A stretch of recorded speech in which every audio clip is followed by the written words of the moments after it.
तो नमस्कार। तस्वीर 17 अगस्त की सुबह की है। जगह लखनऊ। स्कूल का नाम है जयप्रकाश नारायण सर्वोदय विद्यालय और सड़क पर बैठी हुई हैं वो बच्चियां जिनकी उम्र देख करके आपको अपनी बेटी, अपनी बहन, अपनी भांजी याद आ जाएगी।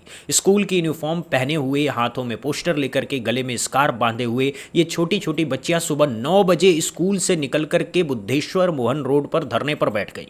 कई घंटे नारेबाजी की, ट्रैफिक जाम हो गया, फिर पुलिस पहुंची इनको समझाने और ये लड़कियां पुलिस से भी भिड़ गई।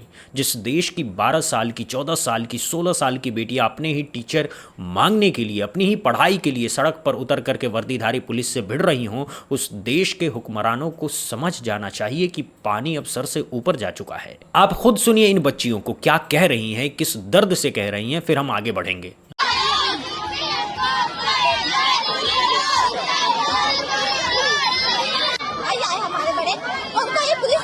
क्या कह रही है, क्यों ले गई?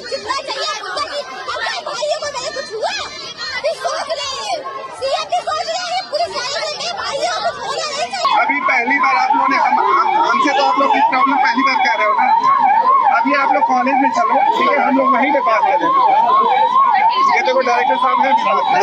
ये जो आपने अभी सुना, ये पूरे देश के सामने एक आईना है और इस आईने में जो दिख रहा है वो बहुत डरावना है। ये बच्चे 12वीं की साइंस के स्टूडेंट हैं, इनके बोर्ड की परीक्षाएं सर पर है और इनके स्कूल में ना फिजिक्स का टीचर है, ना केमिस्ट्री का टीचर है, ना बायोलॉजी का टीचर है। ये वो स्कूल है जो समाज कल्याण विभाग के अंडर आता है, यानी सरकारी स्कूल है, यानी टैक्स पेयर के पैसे से चलता है, यानी सरकार की सीधी जिम्मेदारी है। इन बच्चों की दिनचर्या भी सुन लीजिए दोस्तों।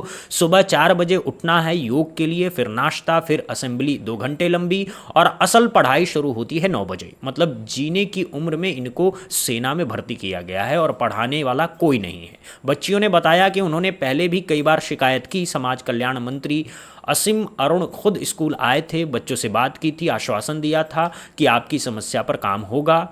बस अब देखिए, और वो देखना कहाँ तक पहुँचा आपने अभी अपनी आंखों से देखा। आश्वासन तो मिल गया, टीचर नहीं मिले। इसी बीच बच्चों ने ये भी बताया कि जब उनका धरना चल रहा था तो दूसरे स्कूलों के कुछ बच्चे उनका साथ देने आए थे और पुलिस उनमें से कुछ को गाड़ी में बैठा करके ले गई। ये आरोप बच्चों का है। पुलिस ने अपनी तरफ से कहा है कि सब सकुशल स्कूल भेज दिए गए हैं। अब सच क्या है ये तो आने वाले दिनों में पता चलेगा। लेकिन यहाँ पर सबसे मज़ेदार बात यह है दोस्तों कि जिस दिन लखनऊ में ये छात्राएं अपने टीचर मांग रही थी, ठीक उसी दिन लखनऊ के ही एक कार्यक्रम में मुख्यमंत्री योगी आदित्यनाथ जी क्या कह रहे थे वो भी आप देख लीजिए। ने तो ऑपरेशन कायाकल्प के माध्यम से हर स्कूल के अच्छी फ्लोरिंग बनवाने में योगदान किया है। बालक और बालिकाओं के लिए अलग अलग टॉयलेट बनवाए हैं, पेयजल की व्यवस्था दी है, स्मार्ट क्लास और डिजिटल लाइब्रेरी वहां दी है, फर्नीचर देने के कार्य किए गए हैं।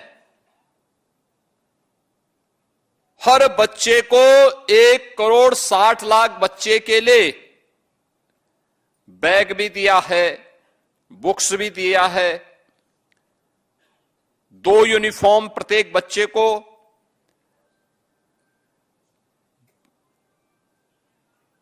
जूता, मोजा, स्वेटर, ये सारी सुविधाएं उपलब्ध करवा रहे हैं।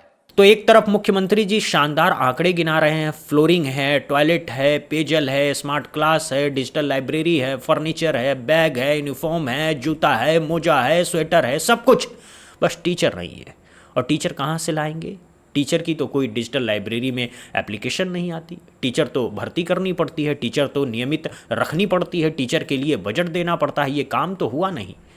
पेंटिंग हो गई, फर्नीचर आ गया, स्वेटर बट गए, बैग बट गए और बच्चों के हाथ में स्मार्ट क्लास की टैबलेट भी थमा दी गई होगी शायद, लेकिन उस टैबलेट के दूसरी तरफ पढ़ाने वाला कोई नहीं है। ये ज़रा सी चीज़ छूट गई। इस बीच बच्चियों ने मेस में खाने पर भी सवाल उठाए, बताया कि खाना ख़राब क्वालिटी का मिलता है, स्कूल में मेडिकल की कोई सुविधा नहीं है, यानी अगर किसी की तबीयत ख़राब हो जाए तो कहाँ जाए कोई नहीं जानता। दोस्तों, ये जो पीढ़ी है जो आज सड़कों पर आ रही है, इसको जेन अल्फ़ा कहा जा रहा है, यानी सन 2010 के बाद जन्मी हुई पीढ़ी।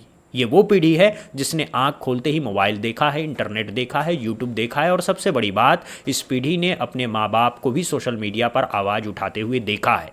तो जब ये पीढ़ी सड़कों पर आती है तो केवल एक स्कूल की बात नहीं करती, केवल एक शहर की बात नहीं करती, ये एक पूरे सिस्टम के खिलाफ बगावत का बिगुल फूंक रही हैं। और सिर्फ लखनऊ नहीं, पूरे देश में ये लहर उठ रही है। आपको 15 अगस्त की तस्वीर याद है ना? कहीं बच्चे घुटने भर पानी में खड़े होकर के स्वतंत्रता दिवस की परेड निकाल रहे थे, कहीं कीचड़ में तिरंगा फहरा रहे थे, कहीं कूड़े के ढेर के बगल में झंडा गाड़ा जा रहा था। ये सब वीडियो सोशल मीडिया पर वायरल हुए और वायरल हुए तो सरकार को समझ आ गया कि आग लगती जा रही है। तो राजस्थान के शिक्षा मंत्री मदन दिलावर ने क्या किया? एक तुगलकी फरमान जारी कर दिया कि अब से स्कूल के अंदर कोई वीडियो नहीं बनाया जाएगा, बच्चे मोबाइल नहीं ले जाएंगे, स्कूल के अंदर की कोई तस्वीर बाहर नहीं आएगी। यानी बीमारी को ठीक करने की जगह थर्मामीटर तोड़ने का काम शुरू हो गया है। अगर स्कूल की हालत नहीं दिखेगी तो लोगों को पता ही नहीं चलेगा, और अगर पता ही नहीं चलेगा तो सरकार बच जाएगी। लेकिन जब बच्चे खुद ही घर से यूनिफॉर्म पहन करके सड़क पर उतरने लगे हैं तो कैमरा किसकी जेब में बंद करेंगे और तिनकों से तूफान कहाँ तक रोक पाएंगे? असल बात यह है कि ये सरकार समझ नहीं पा रही कि इस पीढ़ी के गुस्से का असर कितना गहरा होने वाला है। ये वो पीढ़ी है जिसके पास अगले 40-50 साल हैं आपके किए हुए हर काम का हिसाब लेने के लिए। और इसी बीच लाल किले की प्राचीर से क्या नया शब्द आया है? दिमागी नक्सल। जी हाँ, 15 अगस्त को प्रधानमंत्री जी ने भाषण दिया और उसमें एक नए शब्द इजाद कर दिया उन्होंने, दिमागी नक्सल। मतलब बंदूक वाले नक्सल को तो हम सब ख़त्म कर चुके हैं, अब जो बचे हैं वो दिमागी नक्सल है। यानी जो लोग सोचते हैं, सवाल पूछते हैं, तर्क करते हैं, सरकार की नीतियों पर बहस करते हैं, वो सब दिमागी नक्सल हैं। तो मेरा सवाल ये है कि फिर आपके जो समर्थक हैं, जो 24 घंटे नफरत फैलाते हैं, हिंदू मुस्लिम करते हैं, दंगे भड़काते हैं, तो उनको क्या नाम दिया जाएगा? दिमागी दंगाई, ये नाम ठीक रहेगा। पी चिदम्बरम ने तो साफ कह दिया है कि हाँ, मैं दिमागी नक्सल हूँ, क्योंकि जो सोचने वाला है, जो बराबरी की बात करता है, जो अडानी अंबानी की लूट पर सवाल पूछता है, जो हिंदू मुस्लिम के खेल में शामिल नहीं होता, वो सब इस सरकार की नज़र में दिमागी नक्सल हैं। और इसी बहाने वंदे मातरम का पूरा नया तमाशा खड़ा कर दिया गया है। कानून बना दिया गया है कि अगर वंदे मातरम पूरा नहीं गाया तो जेल हो जाएगी, अपमान माना जाएगा। लेकिन जरा संसद के अंदर देखिए, जब वंदे मातरम बजता है तो प्रधानमंत्री से लेकर के गृह मंत्री तक सबके होंठ सिले होते हैं। रिकॉर्डेड बजता है, कोई गाता ही नहीं है। टीवी पर बीजेपी के प्रवक्ता आते हैं, कोई एंकर पूछ ले कि जरा गा करके सुनाइए, तो कैमरे ऑफ हो जाते हैं, लैपटॉप निकलता है और तब जा करके टूटी फूटी संस्कृति में कोशिश की जाती है। यहाँ पर कुछ बुनियादी सवाल पूछे जाने चाहिए। पहला सवाल यह है कि आरएसएस और हिंदू महासभा ने आज़ादी से पहले वंदे मातरम कभी क्यों नहीं गाया? क्योंकि तब गाने पर अंग्रेजों की लाठियां पड़ती थी और लाठियां खाने की हिम्मत इनके पास नहीं थी। दूसरा सवाल, बंकिम चंद्र चटर्जी, जिनका आनंद मठ है और जिससे वंदे मातरम लिया गया है, वो खुद अंग्रेजों के अधिकारी थे, स्वतंत्रता सेनानी नहीं थे। आनंद मठ अंग्रेजों के खिलाफ नहीं बल्कि मुसलमानों के खिलाफ लिखा गया था।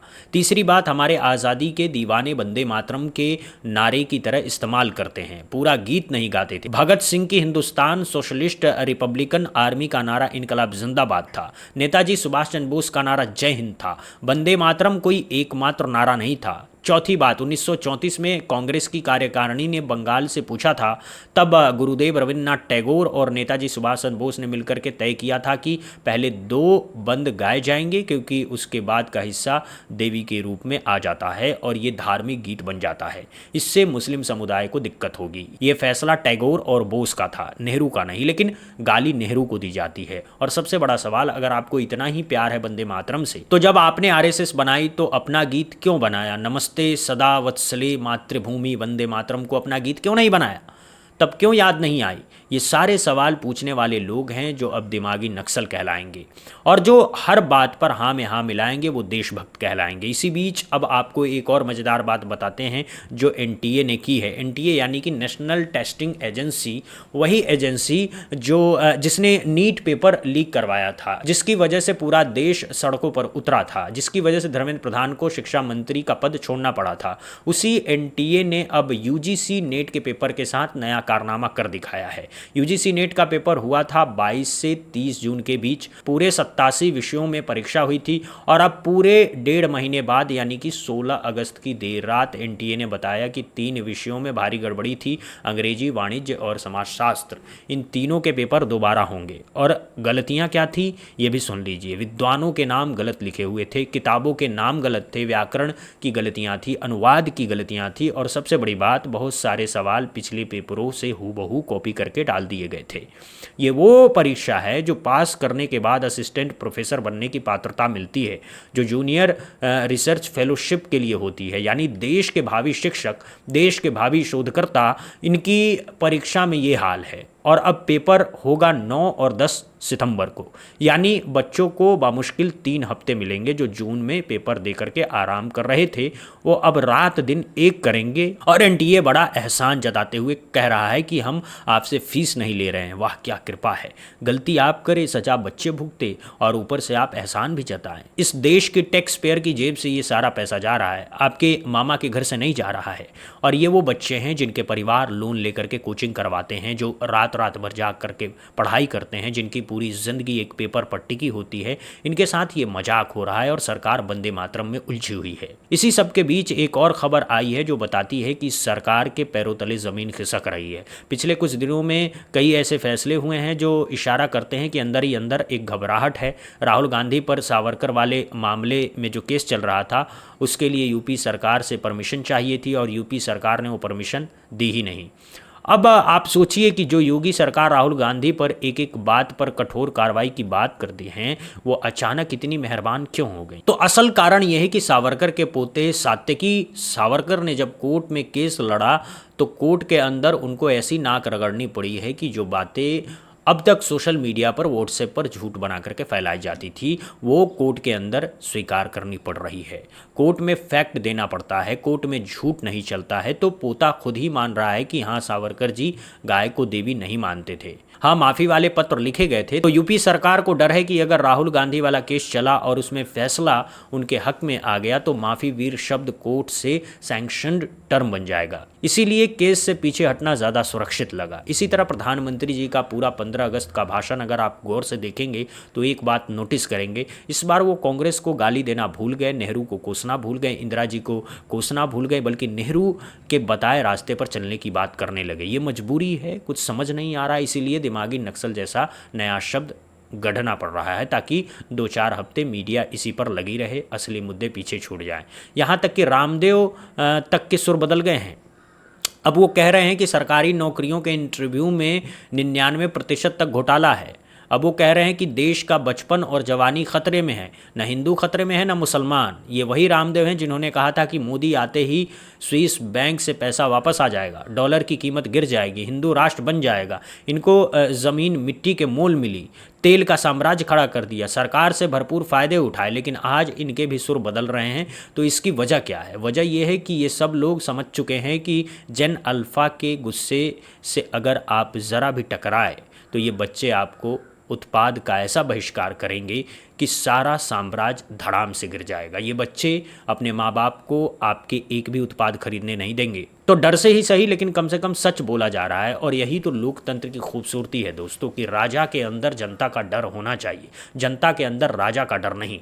जब जनता राजा से डरने लगती है तो तानाशाही आती है, और जब राजा जनता से डरने लगता है तो लोकतंत्र मजबूत होता है। 15 अगस्त का जो भाषण था, अगर आप बंद आंखों से केवल आवाज़ सुने तो आप महसूस करेंगे कि आवाज़ में वो पहले वाली गरज नहीं थी, वो पहले वाला विश्वास नहीं था। एक थकान थी, एक बेचैनी थी, एक घबराहट थी। और ये घबराहट क्यों थी? क्योंकि सिविल जनतांत्रिक पार्टी वाले स्कूल स्कूल जा करके लड़ाई लड़ रहे हैं, विपक्ष सड़कों पर उतर रहा है, राहुल गांधी विदेश नीति पर सवाल उठा रहे हैं, अखिलेश यादव सामाजिक न्याय की बात कर रहे हैं, तेजस्वी यादव बिहार में मजबूत हो रहे हैं, और अब ये जेन अल्फा भी आ गया है सड़कों पर अपनी मांगों के साथ। तो चारों तरफ से घेरा तंग हो रहा है और सरकार के पास जवाब देने के लिए कुछ नहीं है। इसलिए वंदे मातरम खोदा जा रहा है, दिमागी नक्सल शब्द गढ़ा जा रहा है, नेहरू की 70 साल पुरानी तस्वीरें निकाली जा रही है। ये सब कुछ केवल इसलिए ताकि असली मुद्दे पीछे छूट जाए। लेकिन जनता अब समझ रही है दोस्तों। सोशल मीडिया पर जाकर देखिए, इनके प्रवक्ताओं के हर ट्वीट के नीचे जो जवाब आ रहे हैं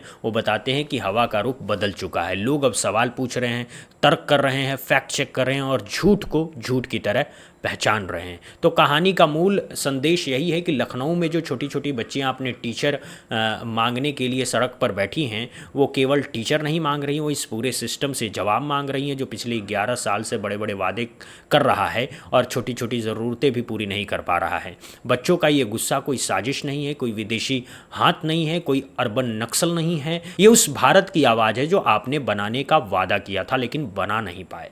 तो अब आप बताइए दोस्तों, कमेंट सेक्शन में लिखिए, क्या आपके इलाके के स्कूल की भी हाल यही है? क्या आपके बच्चों के भी टीचर नहीं हैं? क्या आपके परिवार के किसी सदस्य ने भी एनटीए की नाकामी झेली है? ज़रूर बताइएगा, अपनी बात रखिएगा, क्योंकि जब तक हम बोलेंगे नहीं तब तक कुछ बदलेगा नहीं। वीडियो अच्छा लगा हो तो लाइक कीजिए, चैनल को सब्सक्राइब कीजिए, अपने दोस्तों को शेयर कीजिए ताकि ये आवाज़ ज़्यादा से ज़्यादा लोगों तक पहुँचे। मिलते हैं अगली खबर के साथ, तब तक के लिए जय हिंद, जय भारत, वंदे मातरम।